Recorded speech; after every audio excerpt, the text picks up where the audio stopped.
इस समय हम पढ़ रहे हैं एनसीईआरटी इंटेक्स 8.9। क्वेश्चन है explain why Cu positive ion is not stable in aqueous solution. Explain why Cu positive ion is not stable in aqueous solution. समझाइए क्यों Cu पॉजिटिव आयन जेली विलियन में स्थायी नहीं है, क्यों। तो डियर स्टूडेंट देखिए, आप बहुत अच्छे से जानते हैं Cu का एटॉमिक नंबर होता है 29, जिसको हम किस तरह से लिख सकते हैं आपको पता है, according to noble gas rule argon 18 4s2, पहले 4s2 फिर बाद में 3d9। आपको पता है स्टेबलाइज होने के लिए डी में 5 या डी में 10 इलेक्ट्रॉन होना चाहिए। डी में 5 इलेक्ट्रॉन उसको हाफ फील्ड बोलेंगे अर्धपूरित, या डी में 10 इलेक्ट्रॉन उसको फुल फील्ड बोलेंगे यानी पूरित। तो इन दोनों कंडीशन में ये क्या होता है, स्टेबल यानी स्थायी होता है। तो हम क्या करेंगे, यहाँ का एक इलेक्ट्रॉन इधर चला जाएगा, जब इधर चला जाएगा तो ये 3d10 एंड 4s1 हो जाएगा, ठीक है। तो जिसकी वजह से ये Cu जो है ये क्या हो जाएगा डियर, ये देखिए स्टेबल हो जाएगा। क्या हो जाएगा डियर, ये देखिए स्टेबल, ठीक है। क्या हो गया डियर, ये स्टेबल हो गया। अब आप क्या करेंगे, अब आपने यहाँ पर Cu प्लस कर दिया। प्लस का मतलब होता है कि लॉस ऑफ 1 इलेक्ट्रॉन। तो 4s का ये जो 1 इलेक्ट्रॉन है ये यहाँ से क्या हो जाएगा, चला जाएगा।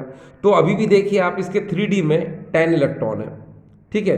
तो अभी भी ये क्या है, स्टेबल यानी स्थायी है, क्योंकि आपको पता है डी में 5 है हाफ फील्ड तो स्टेबल होता है, डी में 10 है फुल फील्ड तो भी स्टेबल होता है। तो डी में 10 है तो ये क्या है, स्टेबल यानी अधिक स्थायी है।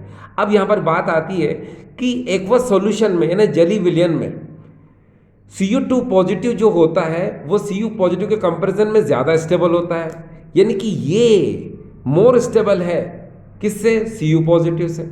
जबकि कॉन्फ़िगरेशन देखें तो 3d10, इसमें 3d10 होने की वजह से इसको ज़्यादा स्टेबल होना चाहिए, लेकिन एक्वस सॉल्यूशन में क्या होता है कि Cu2 पॉजिटिव जो है ये ज़्यादा स्टेबल होता है किससे, Cu पॉजिटिव से। इसलिए आपने अधिकांश यानी मैक्सिमम जितने भी कंपाउंड देखे होंगे उसमें Cu2 पॉजिटिव वाले कंपाउंड देखे होंगे, ठीक है। क्योंकि इसके भी कंपाउंड है, ऐसी बात नहीं इसके नहीं है, इसके भी कंपाउंड है, मगर वो क्या है, अनस्टेबल है, ठीक है।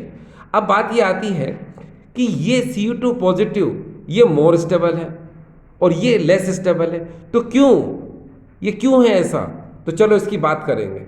अब डियर स्टूडेंट आप एक बात को जरा समझने की कोशिश करें कि मैं आपको कुछ कंडीशंस बताता हूँ।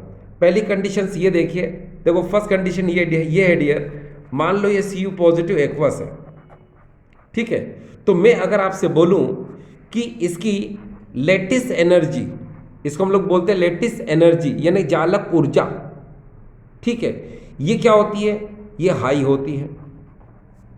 और हाइड्रेशन एंथैल्पी यानी जल योजन ऊर्जा ये क्या होती है, लो होती है। एक बार फिर से देखें, Cu पॉजिटिव एक्वस यानी कि Cu पॉजिटिव जलीय जो होता है इसकी लेटिस एनर्जी हाई होती है और हाइड्रेशन एनर्जी क्या होती है, लो होती है, यानी कि जालक ऊर्जा इसकी उच्च होती है और जल योजन ऊर्जा इसकी क्या होती है, कम होती है। तो आपको पता है क्या कि जब भी ये कंडीशन होगी तो ये जो Cu पॉजिटिव एक्वस है ये वाटर में क्या होंगे, ये सॉल्युबल इजीली नहीं हो पाएंगे यानी अनसॉल्युबल रहेंगे ये। तो क्योंकि ये अनसॉल्युबल की कंडीशन है, देखिए कैसे, मैंने कहा आपसे कि हाइड्रेशन एनर्जी अगर ज़्यादा है किससे, लेटिस एनर्जी से, ठीक है, तो वो क्या होता है, वो सॉल्युबल होता है। क्या होता है, सॉल्युबल यानी विलय होता है, विलय होता है। और ये मान लो पहली कंडीशन है। दूसरी कंडीशन ये है कि अगर हाइड्रेशन एनर्जी कम हो जाए और लेटिस एनर्जी क्या हो जाए, ज़्यादा हो जाए, ठीक है, तो वो क्या होता है, अनसोल्यूबल होता है यानी क्या होता है, अविलय होता है। तो यहाँ पर वही बात आ रही है कि Cu पॉजिटिव जो एक्वस है इसकी लेटिस एनर्जी की वैल्यू क्या है, हाई है, ठीक है, और हाइड्रोजन एनर्जी क्या है, लो है यानी ये। तो इसीलिए ये क्या होता है, ये अनसोल्यूबल होता है। लेकिन अगर हम बात करते हैं यहाँ पर Cu2 पॉजिटिव एक्वस की बात करते हैं तो Cu2 पॉजिटिव एक्वस यहाँ पर अगर हम देखें तो इसकी लेटिस एनर्जी जो है ये लो होती है, ये इसको हम लोग बोलते हैं जालक ऊर्जा इसकी क्या होती है, कम होती है।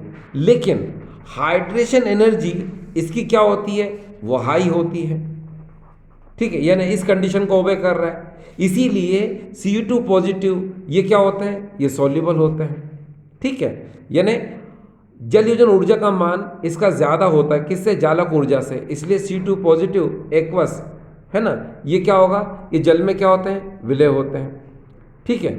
ये क्या होते हैं, ये विलय होते हैं। अब डियर स्टूडेंट्स एक बात को जरा ध्यान से देखें, मैं अगर आपसे एक बात बोलूं वो ये कि यहां से ये कंडीशन कैसे क्रिएट होगी, ठीक है। तो पहले आपको मैं बताऊं कि रियल में Cu होता है, फिर Cu पॉजिटिव होता है, फिर Cu2 पॉजिटिव होता है। तो ये किस तरह से होता है, तो चलो शुरू करते हैं ये कैसे होता है। सबसे पहले आपको ये जानना पड़ेगा कि हाइड्रेशन एनर्जी क्या होती है, फिर ये भी जानना पड़ेगा कि लेटिस एनर्जी, जिसको हम लोग यहाँ पर बात करेंगे अभी, लेटिस एनर्जी ये क्या होती है। तो सबसे पहले आप यहाँ एक चीज़ देखें, देखिए यहाँ पर क्या होता है कि मान लो ये एक कंटेनर है, ये देखिए मैंने आपके लिए कंटेनर बना दिया, एक पात्र बना दिया, ठीक है, ये पॉट, ठीक है। और इसमें मैंने क्या किया कि यहाँ पर मैंने वाटर ले लिया, ये देखिए वाटर। इसमें मैंने क्या किया, यहाँ पर देखिए मैंने CuSO4, ये देखिए यहाँ पर लिख दिया मैंने CuSO4 सॉलिड, यानी कि ठोस CuSO4 को इसमें डाल दिया। अब CuSO4 को जब इसमें मैं डालूंगा किसमें, वाटर में, तो ये सॉलिड CuSO4 वाटर में क्या होगा, डिजोल्व होगा, सोल्यूबल होगा। सोल्यूबल होने से ये एनर्जी रिलीज करेगा, या लिख देता हूं मैं, एनर्जी रिलीज करेगा, ये एनर्जी रिलीज करेगा, ये ऊर्जा का क्या करेगा, उत्सर्जन करेगा, ऊर्जा का उत्सर्जन करेगा, ठीक है। तो इसी को हम लोग बोलते हैं जल योजन ऊर्जा, यानी कि हाइड्रेशन एनर्जी।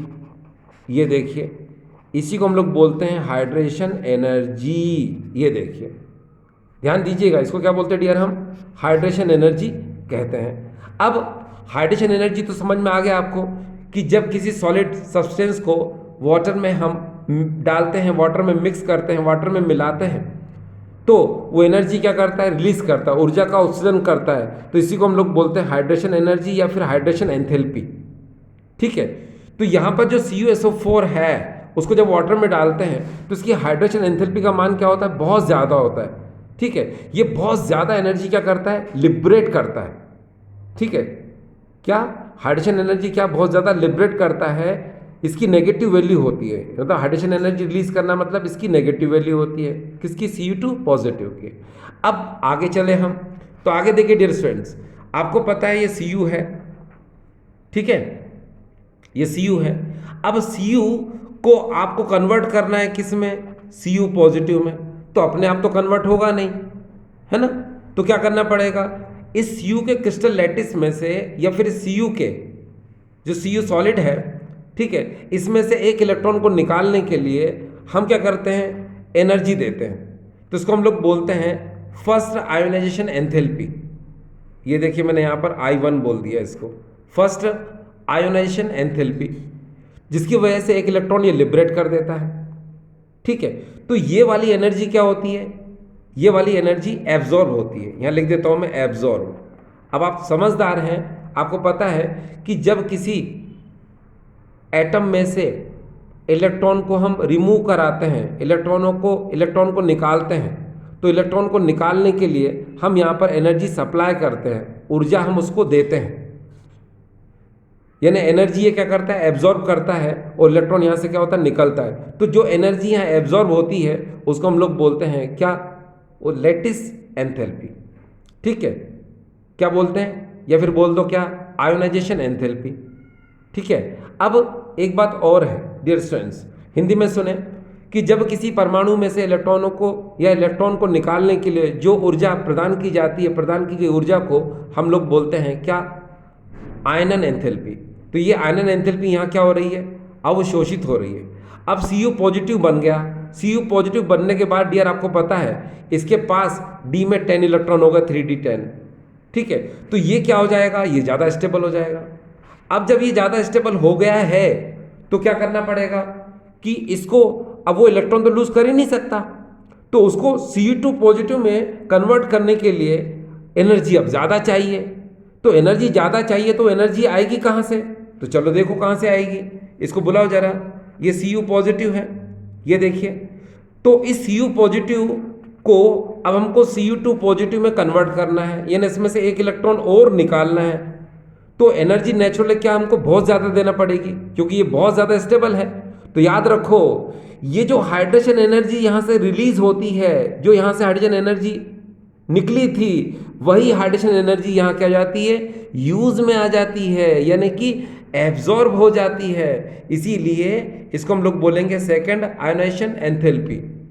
ठीक है, तो ये जो सेकंड आयोनाइजेशन एंथैल्पी जो होती है, ये हाइड्रोजन एनर्जी से ही मिलती है, जिसकी वजह से ये Cu पॉजिटिव जो है ये Cu2 पॉजिटिव में कन्वर्ट हो जाता है। ठीक है, ठीक है ना। तो इसीलिए अब आपको समझ में आ गया कि Cu2 पॉजिटिव जो है ये ज़्यादा क्या होता है, स्टेबल होता है then compare to Cu positive.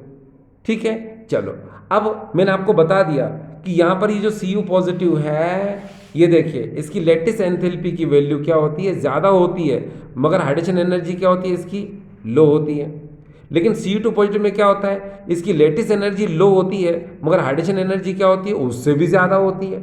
इसीलिए ये क्या है, ये सॉल्यूबल है यानी स्टेबल हो जाते हैं, और ये अनस्टेबल है, ये सॉल्यूबल नहीं होते। लेकिन इसका आंसर अभी ख़त्म नहीं हुआ, इसका आंसर अभी मैं आपको और बता रहा हूँ। देखिए डियर स्टूडेंट्स, आप बहुत अच्छे से जानते हैं, आपने पढ़ा होगा, इलेक्ट्रोकेमिस्ट्री में पढ़ा होगा, क्या, डिस्प्रपोर्शनेशन रिएक्शन, असमानुपातन अभिक्रिया, यानी कि ऐसे आयन या फिर ऐसे कंपाउंड्स जिसमें प्रेजेंट जो एटम होता है उसकी एक से ज़्यादा ऑक्सीजन स्टेट्स होती हैं, यानी कि उसमें डिस्प्रपोर्शनेशन रिएक्शन होती है, तो वो क्या होता है, अनस्टेबल होता है, वो क्या होता है, अस्थायी होता है। ठीक है, तो चलो इसको देख लेते हैं अपन, किसको, Cu पॉजिटिव को। देखिए डियर स्टूडेंट्स, आप इसका आंसर एक बार फिर से देखिए ताकि आपको अच्छे से समझ में आ जाए। ठीक है, देखिए यहाँ पर इसको आप काफ़ी इजी तरीके से समझ में आ जाएगा आपको। ये देखिए हम कोशिश करते हैं समझाने की आपको। देखिए मान लो यहाँ पर ये Cu पॉजिटिव है, इस तरह से इसके मैंने 2 मोलिक्यूल ले लिए। ठीक है, अब नेचुरल है, ये क्या कर सकता है, ये Cu2 पॉजिटिव भी कर सकता है, और साथ में क्या कर सकता है, ये Cu सॉलिड भी बना रहा है। ठीक है ना। तो यहाँ पर अब आपको पता चल गया, एक बस लिख दीजिए यहाँ पर, इस तरह से जली लिख सकते हैं हम ऐसे। ठीक है, और यहाँ पर भी ये मैंने इस तरह से कर दिया।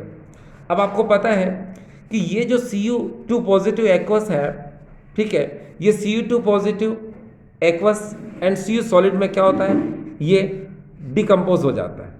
इसको ऐसे कह सकते हैं कि अगर इस Cu2 पॉजिटिव को देखें, देखो 2Cu प्लस की बात हो रही है, 2Cu प्लस को अगर हम देखें और इसका कंपेरिजन अगर हम इसके साथ कर दें, फिर इसका कंपेरिजन अगर हम इसके साथ करें, तो आप देख सकते हैं कि इसकी जो ऑक्सीजन स्टेट है ना, वो कितनी है, यहाँ पर कितनी है, ये प्लस है।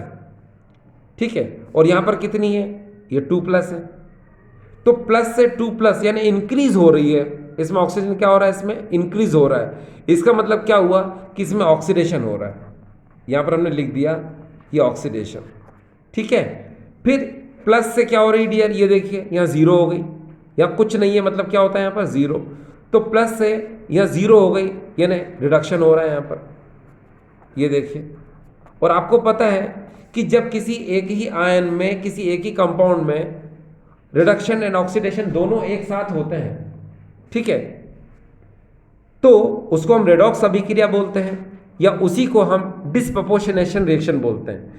किसी भी डिस्प्रपोर्शनेशन रिएक्शन को आप ध्यान से देखना, किसी भी असमानुपातन अभिक्रिया को आप ध्यान से देखना कि उसमें एक ही एटम या एक ही आयन जो होता है उसकी 3 डिफरेंट टाइप से आपको वैलेंसी मिलेगी। देखो कैसे, यहाँ पर अगर आप इसकी वैलेंसी देखें तो +1 है, ये देखें यहाँ पर +1 है। यहाँ देखिए डियर तो कितनी है, +2 है। यहाँ पर देखिए डियर कितनी है, ये 0 है। तो आपने देखा 3 डिफरेंट यहाँ पर आपको ऑक्सीडेशन स्टेट्स नज़र आ रही हैं। तो यहाँ पर आपने देखा किसकी ऑक्सीडेशन स्टेट्स हैं, ये Cu पॉजिटिव की है।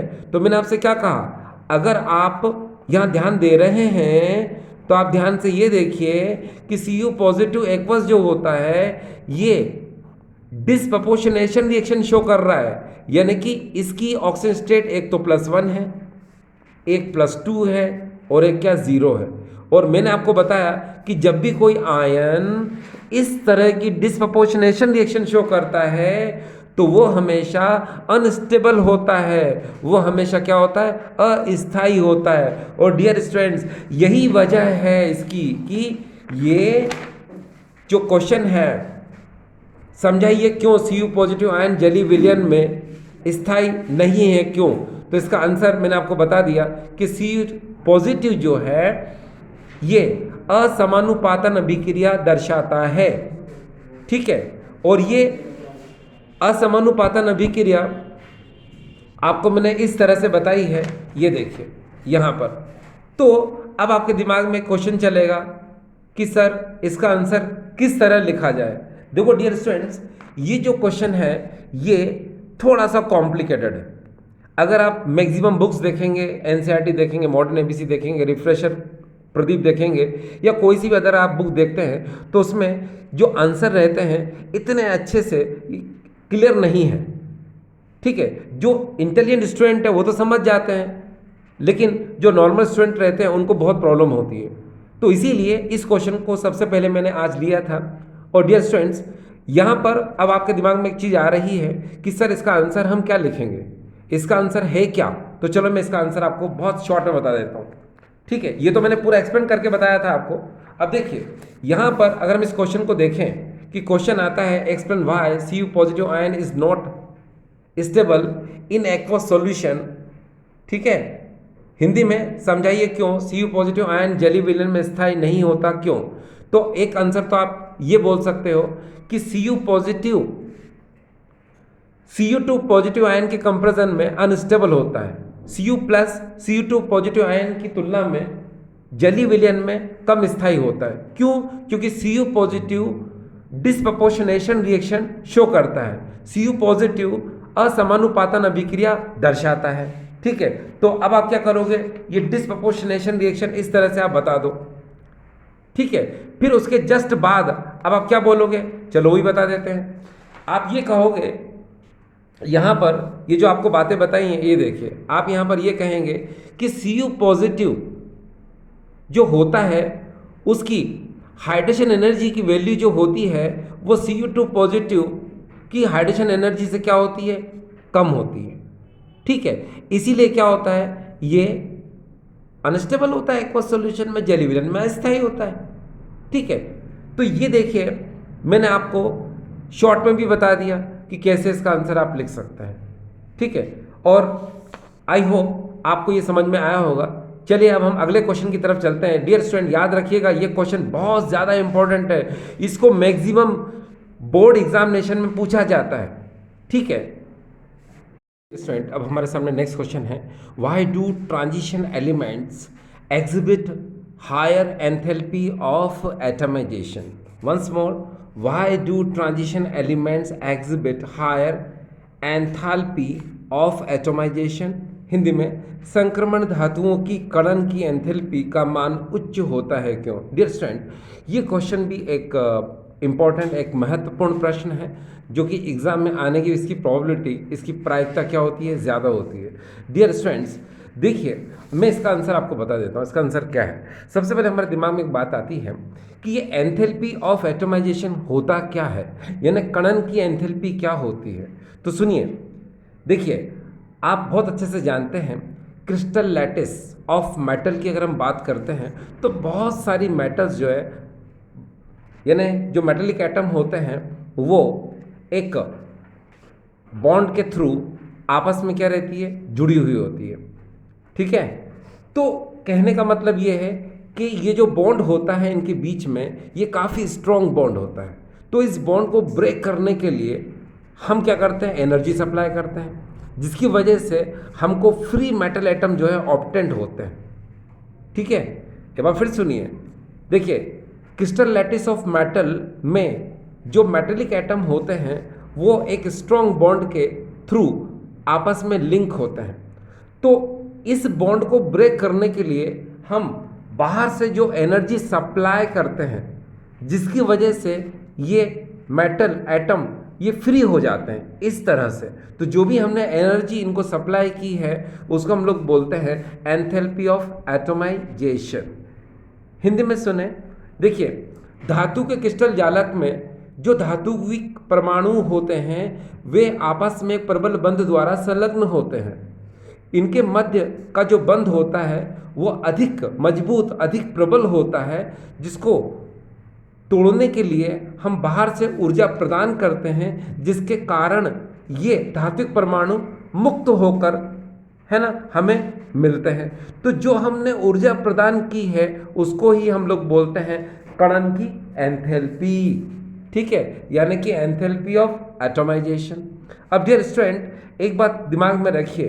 देखिए क्या होता है कि यहाँ पर जो ट्रांजिशन एलिमेंट हैं, संक्रमण धातुएं हैं, उनमें नंबर ऑफ अनपेयर्ड इलेक्ट्रॉन है ना बहुत ज़्यादा होते हैं। उनमें अयुग्मित इलेक्ट्रॉनों की संख्या क्या होती है, बहुत ज़्यादा होती है, जिसकी वजह से क्या होता है कि उसमें इंटर एटॉमिक अट्रैक्शन, अंतर परमाणु आकर्षण बहुत स्ट्रॉन्ग होता है, यानी कि प्रबल होता है, जिसकी वजह से इसकी एंथैल्पी ऑफ एटॉमाइजेशन क्या होती है, हाई, यानी कि कण की एंथैल्पी क्या होती है, उच्च होती है। तो समझ में आया आपको? एक बार फिर से मैं आपको अच्छे से बता देता हूँ। वंस मोर लिसन स्टूडेंट्स, मैंने आपसे कहा क्रिस्टल लैटिस ऑफ मेटल में जो मेटेलिक एटम होते हैं ये एक स्ट्रॉन्ग बॉन्ड के थ्रू आपस में लिंक होते हैं। तो इन मेटल एटम को फ्री करने के लिए, इनके बीच के बॉन्ड को ब्रेक करने के लिए जो हम एनर्जी सप्लाई करते हैं, उस एनर्जी को हम लोग बोलते हैं एंथैल्पी ऑफ एटॉमाइजेशन, जिसकी वजह से क्या होता है, इनके बीच का बॉन्ड ब्रेक हो जाता है और फ्री मेटल एटम हमको इस तरह से ऑब्टेन हो जाते हैं। हिंदी में सुने। देखिए, किसी भी धातु क्रिस्टल जालक में जो धात्विक परमाणु होते हैं एक प्रबल बंध द्वारा आपस में संलग्न होते हैं। तो इन धातु परमाणु को मुक्त परमाणु, यानी कि मुक्त धातु परमाणु में पृथक करने के लिए जो हम ऊर्जा प्रदान करते हैं उसे हम कहते हैं कण की एंथैल्पी। अब बात यह आती है कि यहाँ पर ये जो ट्रांजिशन मेटल होती हैं, संक्रमण धातु होती हैं, इनमें नंबर ऑफ अनपेयर्ड इलेक्ट्रॉन, इनमें अयुग्मित इलेक्ट्रॉन संख्या क्या होती है, बहुत ज़्यादा होती है। ठीक है, तो नंबर ऑफ अनपेयर्ड इलेक्ट्रॉन होने से होता यह है कि इनके मध्य इंटर एटॉमिक अट्रैक्शन, अंतर परमाणु आकर्षण बहुत ज़्यादा होता है, जिसकी वजह से इनके मध्य जो बॉन्ड होता है वो क्या होता है, स्ट्रॉन्ग होता है।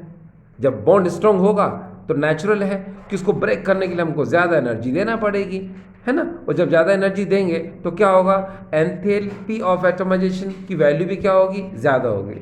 डियर स्टूडेंट्स, हमेशा एक बात ध्यान रखिए, क्या कि आप बहुत अच्छे से जानते होंगे कि ट्रांजिशन एलिमेंट में, संक्रमण धातुओं में जितने ज़्यादा नंबर ऑफ अनपेयर्ड इलेक्ट्रॉन होते हैं, ठीक है, जितना ज़्यादा युग्मित इलेक्ट्रॉन होते हैं, उनमें कोवलेंट कैरेक्टर, उनमें सहसंयोजी लक्षण उतना ही ज़्यादा होता है। और आप ये तो जानते ही होंगे कि जब कोवलेंट कैरेक्टर ज़्यादा होता है, सहसंयोजी लक्षण ज़्यादा होता है, तो बॉन्ड जो है, बंध है, वो अधिक स्ट्रांग होता है, यानी अधिक मजबूत होता है।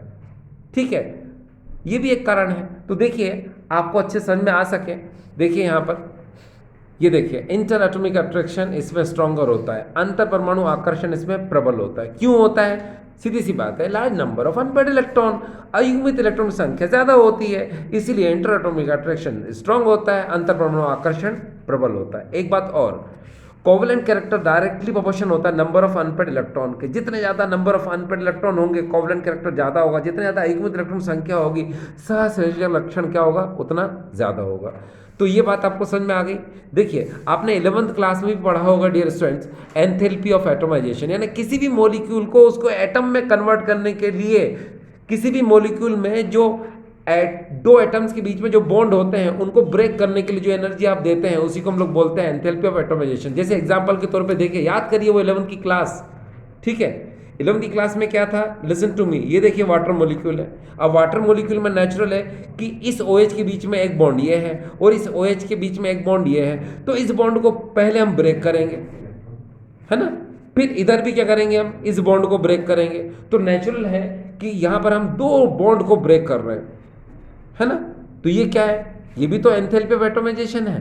इसमें हमने क्या किया कि इस मॉलिक्यूल को पहले हमने ये वाला बॉन्ड ब्रेक किया, तो नेचुरली क्या हुआ, यहाँ OH बचा और H क्या हो गया, यहाँ से अलग हो गया। फिर इसको भी क्या करेंगे, हम इस बॉन्ड को भी ब्रेक करेंगे, तो यहाँ देखिए O भी अलग हो गया और H भी अलग हो गया। ठीक है, तो कुल मिलाकर के जिस तरह से आपने यहाँ देखा, उसी तरह से ट्रांजिशन मेटल में क्या होता है कि क्रिस्टल लेटिस ऑफ मेटल, यानी कि ट्रांजिशन मेटल में जो क्रिस्टल लेटिस होता है तो उसमें जो मेटल होता है उनके बीच में स्ट्रॉन्ग बॉन्ड होता है, तो इनको यहाँ से अलग करने के लिए जो एनर्जी सप्लाई करते हैं उसको हम लोग बोलते हैं एंथैल्पी ऑफ एटोमाइजेशन, जिसकी वजह से ये मेटल क्या होते हैं, दोनों अलग अलग हो जाते हैं, इनके बीच का बॉन्ड ब्रेक हो जाता है बस। तो आई होप डियर स्टूडेंट्स ये आपको समझ में आया होगा। ठीक है, थैंक यू।